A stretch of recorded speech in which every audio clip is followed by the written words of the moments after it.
حضرت واصل بن اسقر رضی اللہ تعالیٰ عنہ صحابی تھے، ان کے پاس ایک شخص گیا، اس نے جا کے نا تو ان کے گھر سے اونٹنی خریدی۔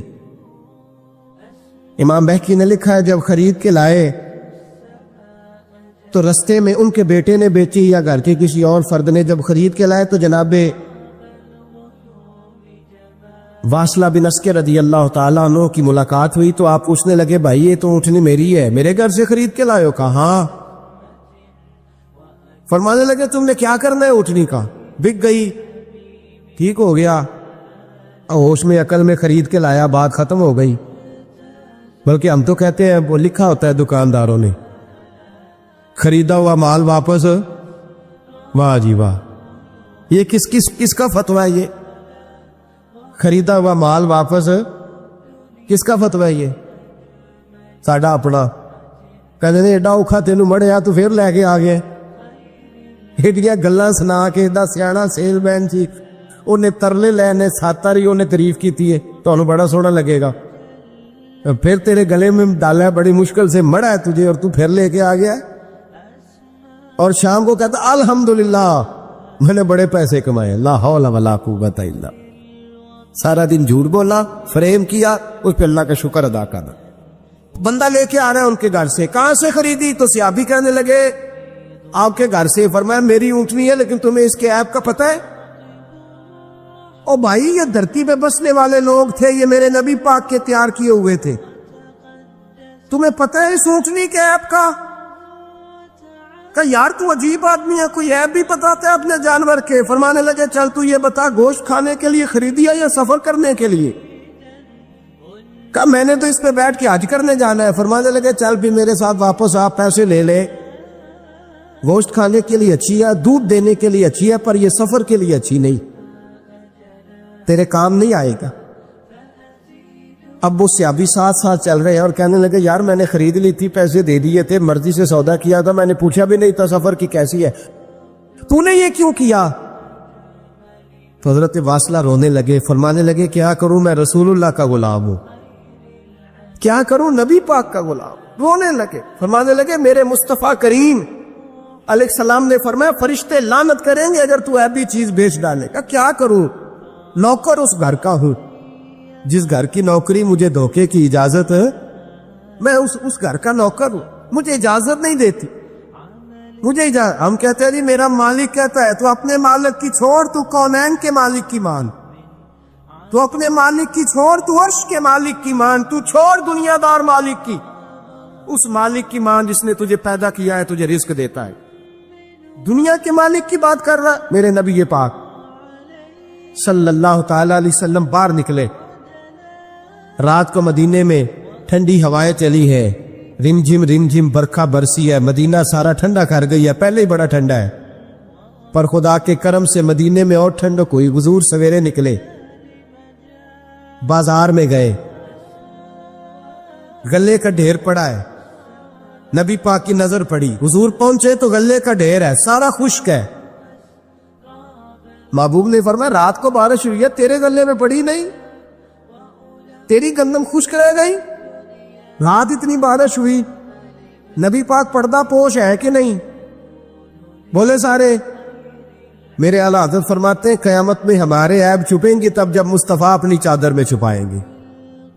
وسعتیں دی ہے خدا نے دامن محبوب کو، عیب کھلتے جائیں گے اور وہ چھپاتے جائیں گے۔ حضور پردہ پوش ہے نا، لیکن دھوکے باز کی نبی پاک پردہ پوشی نہیں کرتے، جو دھوکہ دے۔ اگرچہ اس صحابی کے بارے میں محدثین نے یہ لکھا ہے کہ وہ دھوکہ نہیں دینا چاہ رہے تھے، ان کو ابھی اس مسئلے کا پتہ ہی نہیں تھا، جب پتہ چلا تو پھر دوبارہ انہوں نے یہ کام نہ کیا۔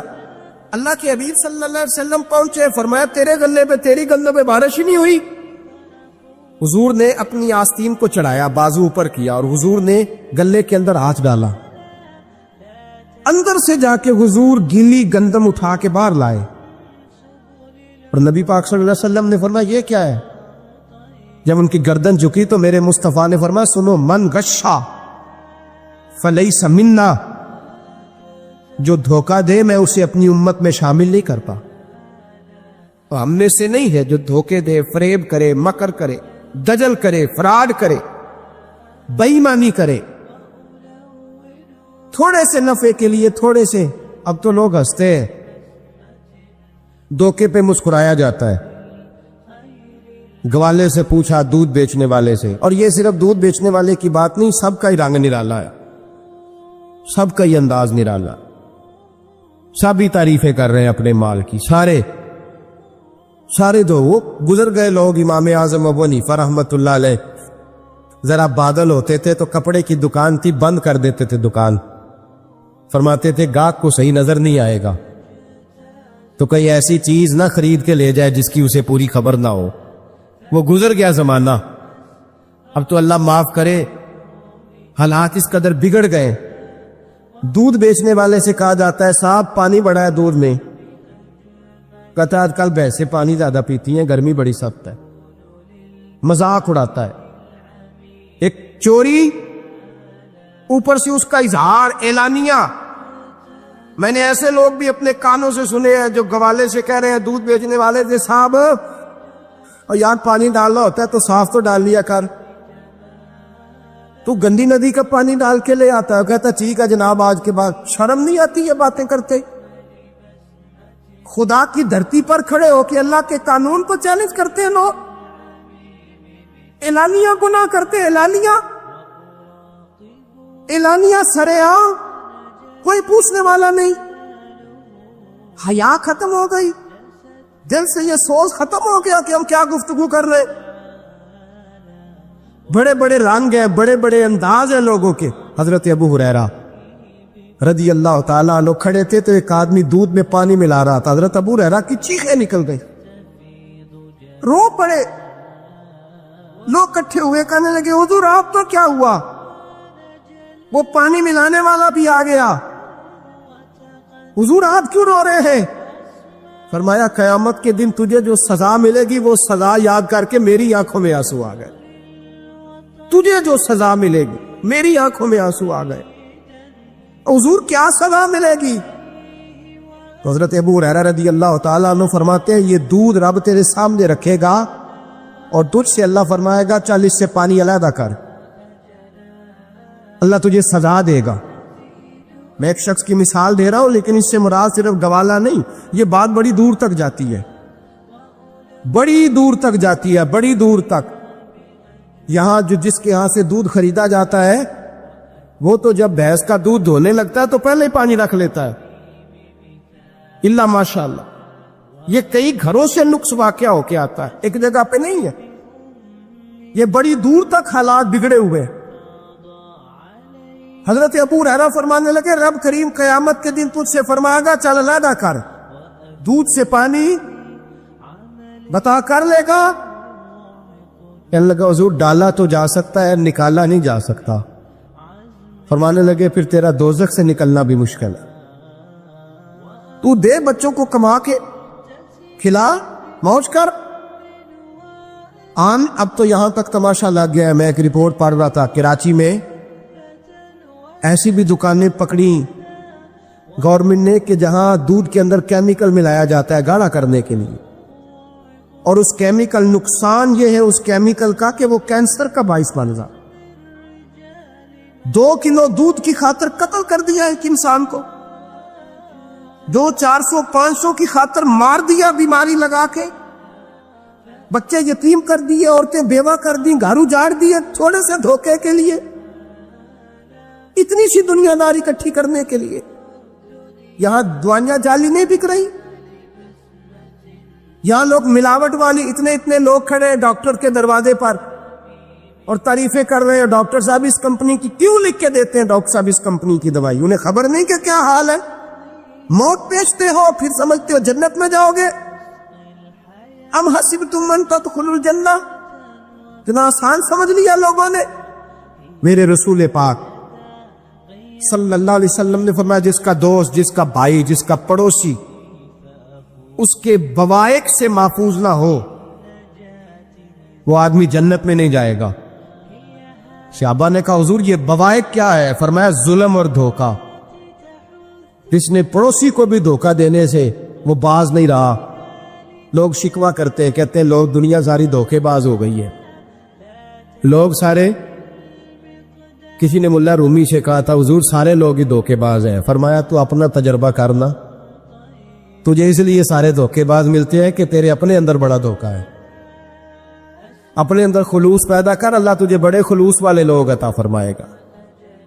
تو خود اس سے یاری لگاتا ہے، دھوکے کے رنگ میں لگاتا ہے، تیری ہر دوستی اس لیے کہ تو نفع کتنا لے سکتا ہے۔ میرے مصطفیٰ کریم سید عالم صلی اللہ علیہ وسلم نے اپنی امت کو منع فرمایا، فرمایا خبردار تمہارا رنگ ایک ہونا چاہیے، تمہارا روپ، میری باتوں کی سمجھ آ رہی ہے آپ کو؟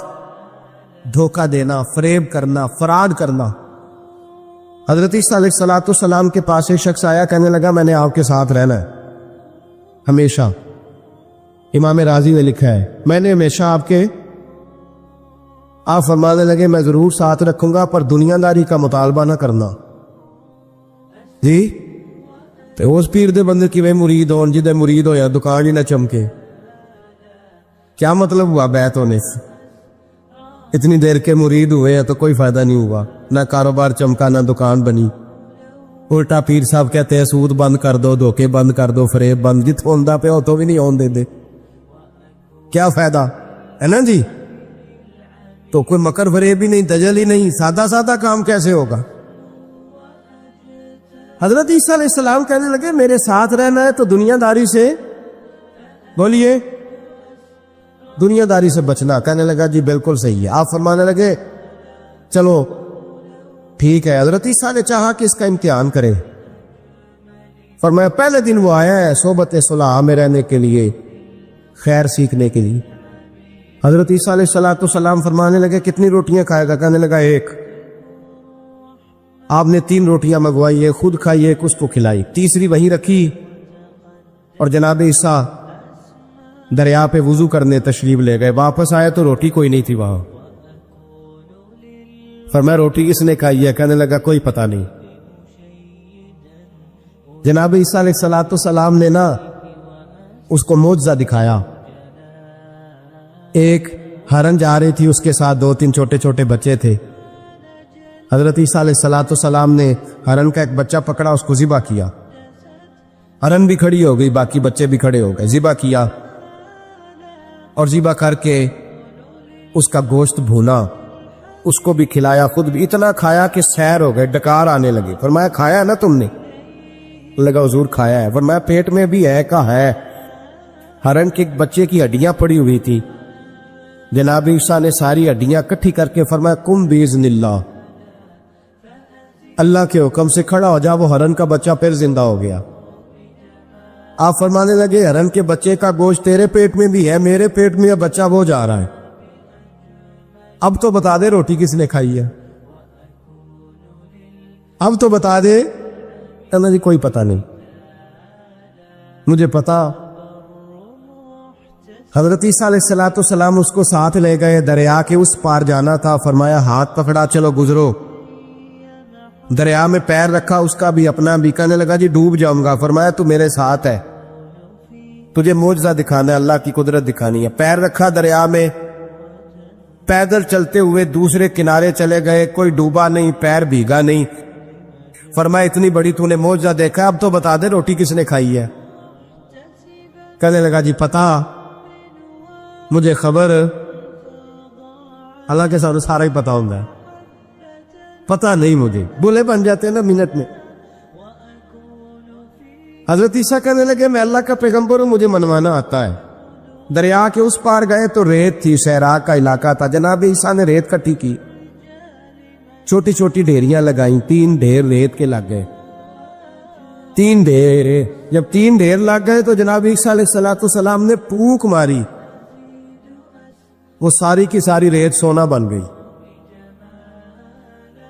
حضرت عیسیٰ علیہ السلام کہنے لگے یہ 3 حصے ہیں سونے کے، ایک حصہ میرا ہے، ایک تیرا ہے، اور تیسرا اس کا جس نے تیسری روٹی کھائی ہے۔ کہنے لگا جی میں نے کھائی ہے۔ تیسرا حصہ اس کا جس نے تیسری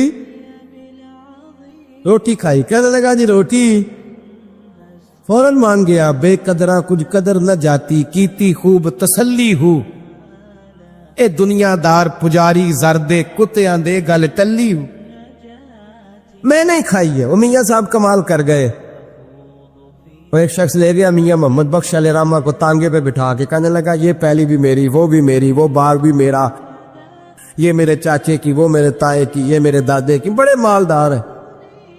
آپ فرمانے لگے چل چھوڑ کوئی اور بات بھی کر۔ نہیں جی نہیں، وہ فلانی شے بھی میری۔ آپ فرمانے لگے یہ بتا تجھ سے پہلے کس کی تھی؟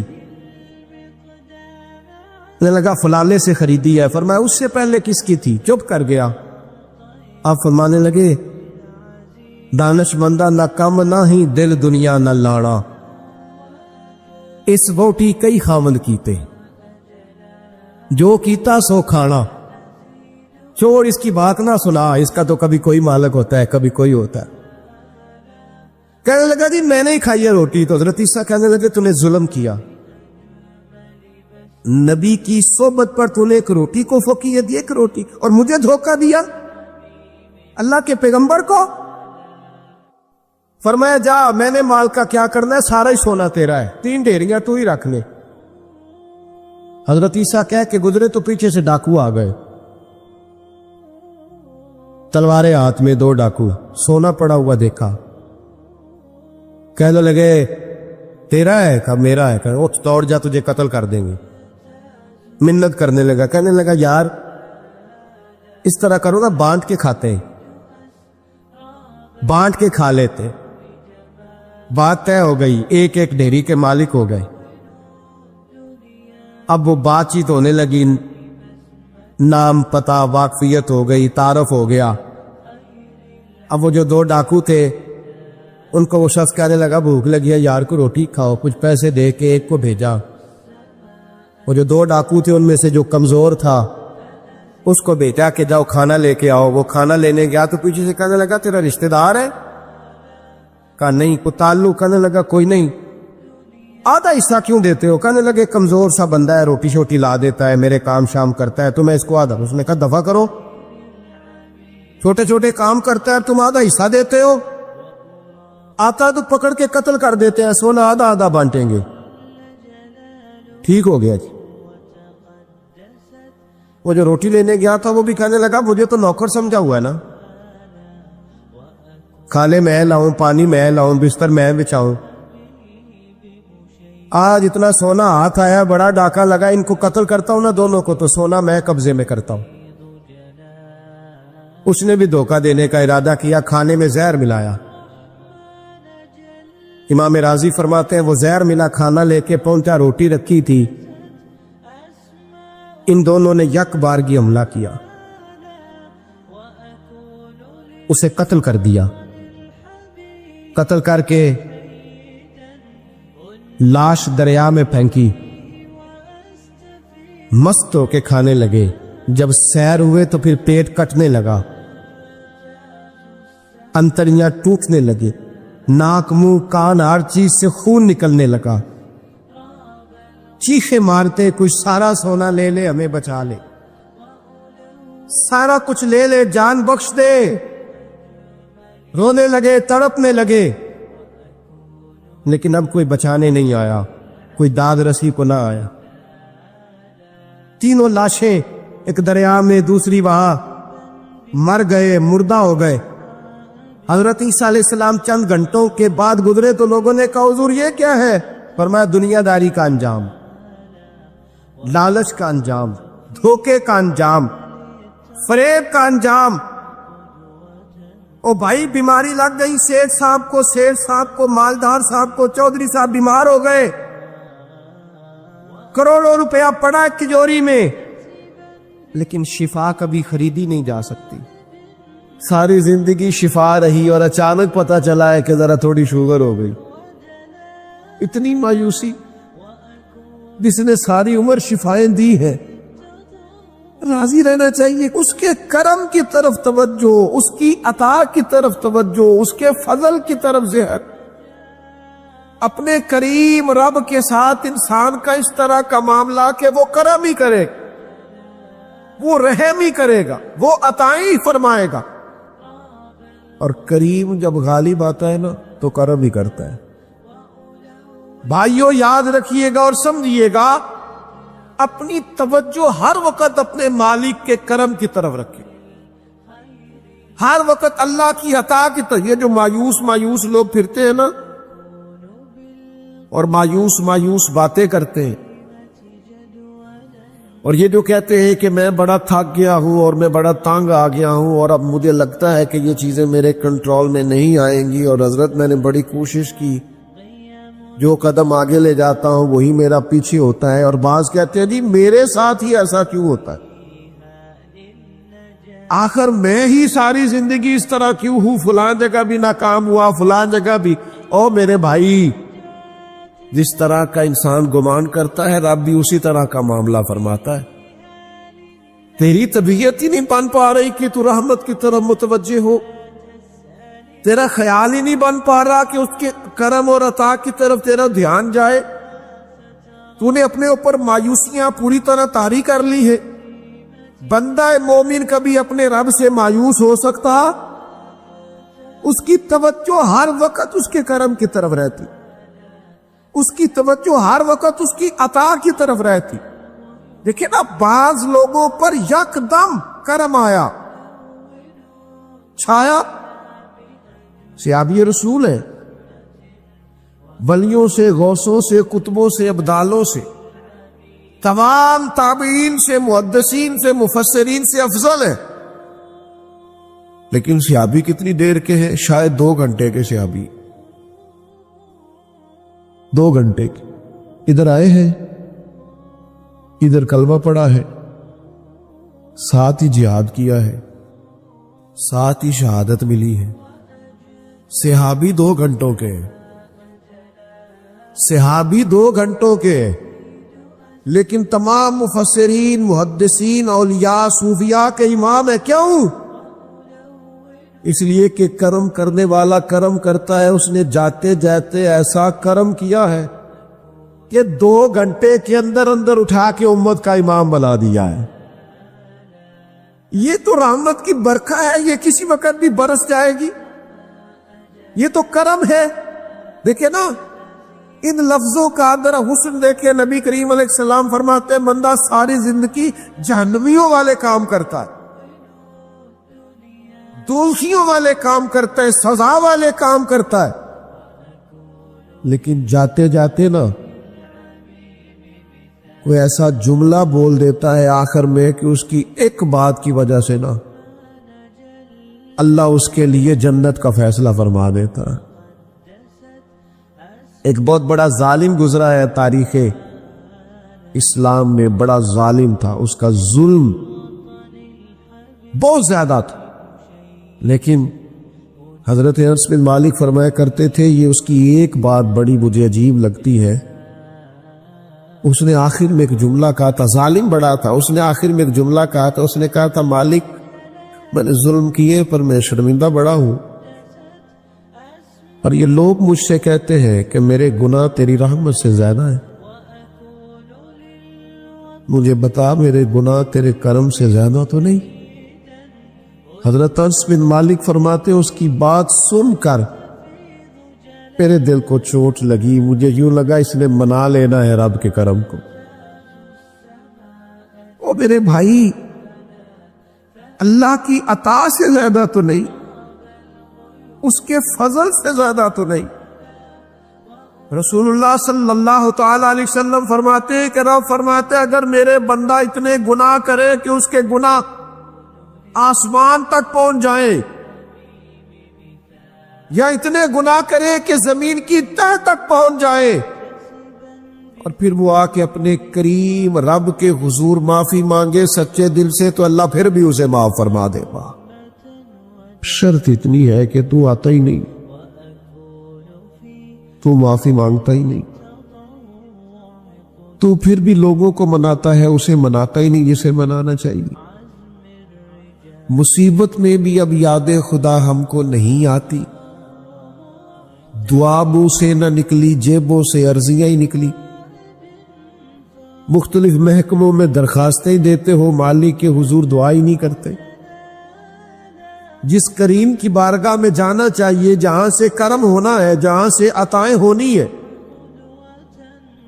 اس طرف متوجہ نہیں ہوتے، اپنے قریب کو منانے کی صحیح نہیں کرتے۔ میرے بھائیوں، اللہ کی رحمت پر ہر وقت کامل توجہ، اللہ کے کرم پر ہر وقت توجہ۔ وہ بخش دے گا، وہ مہربانی کرے گا، وہ عطائیں کرے گا، وہ اپنے بندوں سے درگزر فرمائے گا۔ یہ شوق ہر وقت طبیعت میں قائم رہنا چاہیے، کبھی بھی اس کی رحمت سے نا امید۔ نوجوانوں سے بالخصوص کہوں گا، کیا ہو گیا اچھی نوکری نہیں ملتی، کوئی عرض نہیں، اگر وقتی طور پر پیسے کم ہیں تو کیا عرض ہے، کوئی مسئلہ نہیں۔ یہ کو بہت زیادہ جس کے پاس پیسے آ جاتے ہیں وہ تو کہنا شروع ہو جاتا ہے پیسوں میں سکون ہی نہیں۔ پوچھ لیں آپ، اگر تھوڑی دیر کے لیے کسی بیماری نے آن بھی لیا ہے تو بھائی بات بڑے کمال کی ہے، محبوب کی طرف سے شفائیں رہی ہیں۔ اگر ایک کڑوا گھونٹ آ گیا تو پھر کیا ہوا؟ ایک اگر وہاں سے کڑوا، وہ بڑی معروف بات ہے نا، سلطان محمود غزنوی کنو کھا رہے تھے تو انہوں نے پہلا ٹکڑا کنو کا، اس کا پہلا حصہ جو اسے کھولا، اس کی جو کاشیں ہوتی ہیں اس میں سے پہلا ٹکڑا ایاز کو دیا تو ایاز گٹ گٹ کر کے کھا گیا، دوسرا بھی دیا تو کھا گیا، تیسرا بھی دیا، چوتھا مامون نے اپنے منہ میں ڈالا تو تھوک دیا، کہنے لگا خو اتنا کڑوا، کسیلا، بد ذائقہ۔ اس نے اگل ڈالا اس کو تو بعد میں کہنے لگا یار تو سارے کڑوے کھا گیا ہے۔ تو یاز کہنے لگا بادشاہ تیرے ہاتھوں ساری زندگی میٹھے ملے، اب یہ 2-3 کڑوے مل جاتے اور میں اس طرح سے ان کو اگل ڈالتا تو یہ کوئی آئینے وفاداری۔ امام غزالی کہتے ہیں نبی پاک کی بارگاہ میں ایک سادہ بندہ آ گیا، ہم سادے بندے کہتے ہیں، عرب کے لوگ بدو کہتے تھے، ایک بدو آ گیا، اس نے آتے ہی السلام علیکم کے بعد فوراً حضور سے پوچھا یا رسول اللہ یہ بتائیں قیامت والے دن حساب کس نے لینا ہے؟ سبحان اللہ، قربان جائیں، انداز دیکھیے نا اپنی روایتی سادگی میں، قیامت میں حساب کس نے لینا ہے؟ تو نبی کریم نے فرمایا حساب اللہ نے لینا ہے، سادی سی بات۔ تو اس بندے نے نا اپنی چادر کو سمیٹا، کندھے پہ رکھی اور چلنے لگ گیا۔ تو حضور فرمانے لگے کوئی بھئی تو نے سوال پوچھا ہے، کوئی تبصرہ بھی تو کرنا۔ ایک بندہ سوال کا جواب لیتا ہے نکل جاتا ہے۔ کہنے لگا یا رسول اللہ آپ نے بتا تو دیا ہے کہ حساب اللہ نے لینا ہے۔ تو حضور فرمانے لگے پھر؟ تو کہنے لگا یا رسول اللہ کریم جب غالب آتا ہے تو کرم ہی کر دیا کرتا۔ اس کا ترجمہ اپنی زبان میں کروں، اپنی بولی میں کروں۔ وہ حضور کی بارگاہ میں عرض کرنے لگا یا رسول اللہ جے اللہ نے حساب لینا پھر خیر ہے۔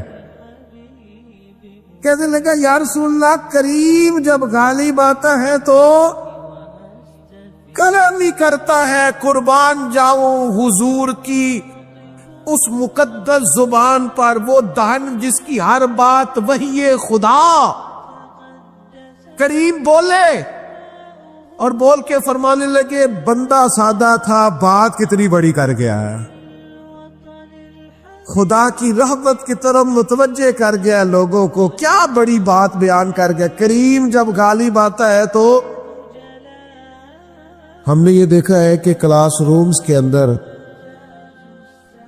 جو اساتذہ کچھ مزاج کے سخت ہوتے تھے، ان کے طلباء سے اگر کوئی کوتاہی کسی وقت سرزد ہو جاتی تو ان بچوں کا وجود گرمیوں میں بھی اس طرح کانپتا جیسے سردیوں کے ٹھٹھرتے موسم میں کانپتا ہے کہ مجھے اب سزا ملے گی۔ ان کو تو پتہ چل گیا ہے میری غلطی نکل آئی ہے۔ یہ تصور انسان کے رونگٹے کھڑے کر دیتا، لیکن اگر وہی استاد یا وہی والد آتے ہی بچے کے سر پہ دست شفقت رکھے اور کہ بیٹا کوئی بات نہیں، چھوٹوں سے غلطیاں ہو ہی جاتی، آئندہ ایسا کام نہ کرنا، اور اگر اس سے بھی زیادہ وہ تھوڑا سا آگے بڑھے اور اپنی گردن کو جھکا کے اس بچے کے سر پر ایک بوسہ دے ڈالے تو اس بچے کو یوں سکون ہوتا ہے کہ جیسے وہ سمجھتا ہے میں ہر گرداب سے نکل کے ٹھنڈک کی طرف آ گیا ہوں، بلا مثال و بلا تشبیہ۔ میرا رب قرآن مجید میں فرماتا ہے قل یا عبادی الذین اسرفوا علی انفسہم، اے محبوب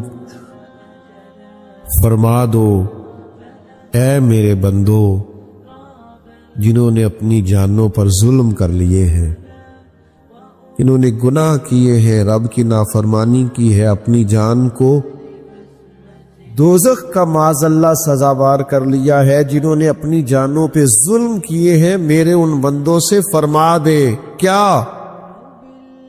لا تقنطوا من رحمت اللہ، ان سے فرما دے کہ یہ اپنے اللہ کی رحمت سے نا امید نہ ہو۔ یہ تھی معافی، اور وہ جو میں نے کہا نا ذرا گردن جھکائے اور پھر پیشانی بھی چوم لے، بلا مثال و بلا تشبیہ آگے فرما ان اللہ یغفر الذنوب جمیعا، یہ اس ہونے والی اس موجودہ غلطی کی ہی بات نہیں، بے شک اللہ سب گناہوں کو معاف فرما دے گا۔ تو مالک یہ ایک دفعہ ہی ہوگا، یہ آج ہی رحمت آئی ہے، یہ کسی ایک مخصوص وقت، ایک مخصوص موقع یا کسی مخصوص تاریخ کے لیے ایسا ہے؟ فرمایا نہیں، انہو هو الغفور الرحیم، اللہ ہے ہی بڑا بخشنے والا، رحمت فرمانے والا۔ یہ اس کریم کا ہمیشہ کا طریقہ ہے کہ وہ غفور بھی ہے اور وہ رحیم بھی، معاف کر دیتا۔ اور ان اللہ یغفر الذنوب جمیعا، بے شک اللہ سب گناہوں کو معاف فرمائے گا۔ مجھے بتائیے، ہانپتے کانپتے لرزتے سہمے ڈرتے کب کپی وجود پہ طاری ہوئی بندے میدان محشر میں جمع ہو، انہوں نے خبر ہو کہ ڈائری تو کھل گئی، آڈیو ویڈیو تو چل گئی، پتہ تو سارا آ گیا، فرشتے دفتر اعمال لے کر پہنچ گئے، چھوٹی سی چھوٹی ذرے کے برابر بھی کوتاہی تو یہاں تک آ گئی، بندہ ڈرے کانپے، اور اچانک آواز کرم آئے ان اللہ یغفر الذنوب جمیعا، بے شک اللہ سارے گناہوں کو معاف فرمانے والا ہے۔ تو کیفیت کیا ہے، انداز کیا ہے؟ اس وقت انسان کے دل کو جو تسلی ہوتی ہے وہ تسلی کیا؟ ان اللہ یغفر الذنوب جمیعا، بے شک اللہ سب گناہوں کو بخش دیتا ہے۔ دوستو، شدید بے سکون، بے چین، مضطرب، الجھے خیالات، سخت بیمار، سخت کمزور، مالی مشکلات کا شکار لوگ، جسمانی بیماریوں سے لڑنے والے لوگ، اور رشتہ داروں اور احباب اور ان کی بے وفائیوں کا شکوہ کرنے والے لوگ، اگر ان ساری تکلیفوں سے نکلنا چاہیں تو حل ایک ہی ہے، ادھر ادھر نہ دیکھیں، اپنے رب کی رحمت کی طرف دیکھیں۔ اس لیے اللہ تعالیٰ سمجھ عطا کرے اور اللہ تعالیٰ اس حاضری کو قبول فرمائے۔ ایک صحابی تھے، حضرت فرقد ان کا نام تھا رضی اللہ تعالی، اور یہ وہ صحابی ہیں جنہوں نے حضرت عمر کے زمانے میں موصل کا علاقہ فتح کیا تھا، بڑے دلیر تھے، ان کی 4 بیویاں تھیں۔ وہ کہتے ہیں جب بھی یہ گھر میں آتے تو خوشبو اتنی اعلیٰ لگا کے آتے کہ ہم حیران ہو جاتی۔ نبی کریم علیہ الصلوۃ والسلام کے صحابی، ان کی ازواج کہتی ہیں کہ اب عورتیں زیادہ تیاری کیا کرتی تھیں، لیکن وہ جب گھر آتے نا تو اتنی خوشبو لگاتے، کہتی ہم چاروں مل کے کوشش کرنے لگی، ڈھونڈنے لگی کہ وہ خوشبو کا پتہ کریں جو یہ لگاتا ہے۔ ہم نے بازار سارے تلاش کر لی، عرب کے اندر آج بھی خوشبو کا بڑا شوق ہے اور بڑی مہنگی خوشبو ملتی ہے، کبھی آپ بازار جائے، کہتی ہیں ساری خوشبوئیں لگا لی، تھک گئی، ایک دن چاروں سوتنے مل کے بیٹھی، کہنے لگی ہم نہیں اس کا مقابلہ کر سکتے، آج پوچھ ہی لے کہاں سے خوشبو لگاتا ہے، پوچھ ہی لیتے ہیں، چلو بات ہی ختم ہو جائے، پوچھ لے۔ یہ ہم جتنی مرضی آلہ لگائیں، جب یہ آ جاتا ہے نا، کچھ لوگ میرے محفل ہوتے ہیں، جہاں آ جاتے ہیں وہاں چھا جاتے ہیں، تو یہ جب آتے ہیں تو چھا ہی جاتے ہیں۔ کیا کریں، اس طرح کا میرے محفل ہے، کیا کریں اس کا؟ فرمانے لگی ایک دن چاروں سوتنوں نے مل کے ان کو بٹھا لیا، کہنے لگی بتاؤ تو صحیح خوشبو کون سی لگاتے ہو؟ کہنے لگے کوئی بھی نہیں، کبھی لگائی نہیں، آج تک نہیں لگائی۔ تو کہتی ہیں بیویاں کہنے لگی صحابہ تو غلط بیانی نہیں کرتے، پر آپ کیا بات کر رہے ہیں، یہ کیسے ہو سکتا ہے کہ آپ آتے ہیں تو ہم حیران ہو جاتی ہیں؟ فرمانے لگے جس دن کی تم لگی ہوئی ہو نا میری خوشبو کا مقابلہ کر دے، مجھے پہلے دن کا ہی پتا ہے۔ تو میں نے کہا چلو زور لگا ہی لیں، دیکھ ہی لیتے ہیں کہاں تک بات جاتی ہے تمہارے پاس جتنا زور لگا لو۔ بہرحال میں اللہ کی قسم اٹھا کے کہتا ہوں کبھی نہیں لگائی۔ تو بیویاں کہنے لگی پھر بتا تو صحیح، تو ایک دلیر آدمی ہے، اور جو دلیر لوگ ہوتے ہیں وہ خوشبوؤں کے اور کپڑوں کے اور ان چیزوں میں زیادہ وقت نہیں لگاتے، ان کے تو مشن اور طرح کے ہوتے۔ آپ تو مجاہد قسم کی آدمی ہے، پر ہر وقت خوشبو آتی ہے۔ تو حضرت فرقد رو پڑے، کہنے لگے بیمار ہو گیا تھا، لاچار ہو گیا تھا، حکیموں طبیبوں نے انکار کر دیا، وجود پر میرے آبلے نکل آئے، پھنسیاں بن گئی، ان میں پیپ بھر گئی، بیٹھ نہیں سکتا تھا، اٹھ نہیں سکتا۔ جب تھک گیا نا تو دروازہ رسول پہ چلا گیا، جب تھک گیا طبیبوں کا، تھکایا ستایا حضور کی بارگاہ میں، کہا محبوبہ دیکھے تو صحیح میرا کیا حال ہے۔